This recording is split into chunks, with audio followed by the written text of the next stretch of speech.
Hello friends, welcome back to my channel Vaishakuti vlogs. అందరూ ఎలా ఉన్నారని బాగున్నారా? మేమైతే బాగున్నామండి. ఈరోజు రెసిపీ వచ్చేసి ఎంతో ఈజీగా సింపుల్గా పొటాటో గ్రేవీ కర్రీ ఎలా చేసుకోవాలో చెప్తానండి. మీరు కూడా ట్రై చేయండి నేను చేసిన విధంగా. కర్రీ అయితే సూపర్గా ఉంటుంది. పొద్దున్నే పిల్లలకి లంచ్ బాక్స్లో కర్రీ చేయాలనుకున్నా, లేదు బ్యాచిలర్స్ అయినా సరే, లేదు ఆఫీస్కి వెళ్ళే వాళ్ళైనా సరే, త్వరగా కర్రీ అయిపోవాలి అనుకుంటే ఈ విధంగా అయితే ట్రై చేసి చూడండి ఫ్రెండ్స్. చాలా ఈజీగా త్వరగా సింపుల్గా అయిపోతుంది కర్రీ. ఇంకా ఆలస్యం ఎందుకు, ఇంగ్రీడియంట్స్లోకి వెళ్ళిపోదామండి. ఈ కర్రీకి ఫస్ట్గా నేను పొటాటోస్ని తీసుకున్నానండి. మీడియం సైజులో కట్ చేసుకోండి. ఒక 2 ఆనియన్స్ చిన్న చిన్న కట్ చేసుకోండి. నేను ఇక్కడ 5 టమాటాస్ తీసుకున్నాను, చిన్న చిన్న కట్ చేసుకున్నా. కొంచెం కరివేపాకు, ఒక 4 గ్రీన్ చిల్లీస్ తీసుకున్నానండి. తర్వాత స్టవ్ ఆన్ చేసుకుని కుక్కర్ని తీసుకున్నానండి. కుక్కర్లో ఒక 3 to 4 స్పూన్స్ ఆయిల్ని యాడ్ చేసుకున్నానండి. ఆయిల్ హీట్ అయిందో లేదో చూసుకున్నాను. ఆయిల్ హీట్ అయ్యాక మనం ఫస్ట్ నేనైతే కరివేపాకుని యాడ్ చేసుకున్నానండి. తర్వాత చిల్లీస్ యాడ్ చేసుకున్నాను. ఇవి బాగా ఎగిపోయాక ఆనియన్స్ని యాడ్ చేసుకున్నానండి. మనకి ఇందులో ఆనియన్స్ ఒక 20% కుక్ అయితే సరిపోతుందండి.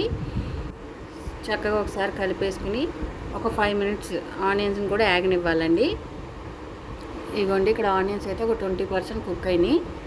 ఇప్పుడు ఇందులోకి నేను ఒక స్పూన్ పసుపును అయితే యాడ్ చేసుకుంటున్నానండి. పసుపు వేసుకుని కూడా ఒకసారి ఆనియన్స్ మొత్తం స్లోగా కలుపుకోవాలండి. నేను మీడియం ఫ్లేమ్లో పెట్టుకున్నానండి. మీడియం ఫ్లేమ్లో అడ్జస్ట్ చేసుకుని మనం కర్రీ అయితే కుక్ చేసుకోవాలి. తర్వాత టమాటాస్ని కూడా యాడ్ చేసుకుని వీటిని కూడా ఒక 20% కుక్ అయ్యేలా చూసుకోవాలండి. టమాటాస్ని కూడా ఒక 5 minutes చక్కగా యాగనిచ్చాక ఇందులో సాల్ట్ యాడ్ చేసుకున్నానండి. ఒక స్పూన్ సాల్ట్ అయితే యాడ్ చేసుకున్నాను.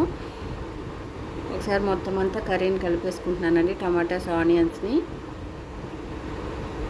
ఇదిగోండి, ఒక 5 minutesకి ఇట్లా మనకు ఆయిల్ అయితే పైకి వస్తుంది. ఈ ఆనియన్స్ టమాటా కూడా చక్కగా వేగిపోయినాయండి. ఇప్పుడు ఇందులోకి నేను ఆల్రెడీ కట్ చేసి పెట్టుకున్నాం కదండి మనం పొటాటోస్, వాటిని యాడ్ చేసుకున్నానండి. పొటాటోస్ వేసాక మొత్తం అంతా ఒకసారి చక్కగా మిక్స్ చేసేసుకుంటున్నాను. మనం పొటాటోస్ వేసాక ఒక 5 minutes సిమ్లో చక్కగా యాగనివ్వాలండి. ఇదిగోండి, ఆయిల్ అయితే పైకి వచ్చింది చూసారా. ఇప్పుడు నేను ఇందులోకి ఒక స్పూన్ రెడ్ చిల్లీ పౌడర్ని యాడ్ చేసుకుంటున్నానండి. అదే కారం 1 స్పూన్ వేసుకున్నాను.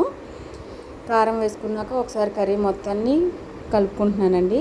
చక్కగా కలుపుకున్నాక మళ్ళీ ఒక 5 minutes వరకు వదిలేయాలండి. మనకు ఆయిల్ పైకి వచ్చే వరకు దీన్ని అయితే ఉడకనివ్వాలి. ఇదిగోండి, ఇక్కడ మనకు ఆయిల్ అయితే చక్కగా పైకి వచ్చేసింది చూసారా.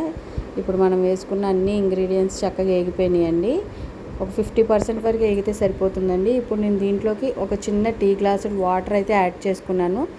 మీకు కావాల్సిన పులుసుని బట్టి, అంటే గ్రేవీ మీకు ఎంతవరకు కావాలో దాన్ని బట్టి మీరు అడ్జస్ట్ చేసుకోండి వాటర్ అనేది.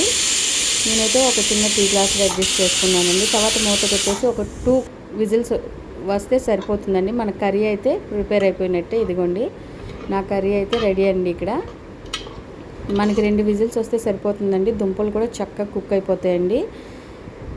అంతే ఫ్రెండ్స్, ఎంతో ఈజీగా టైం సేవ్ అయ్యే కర్రీ. మీరు త్వరగా హడావిడి లేకుండా పొద్దున్నే ఈజీగా ఈ విధంగా అయితే చేసుకోండి ఫ్రెండ్స్. కర్రీ చాలా టేస్టీగా ఉంటుంది.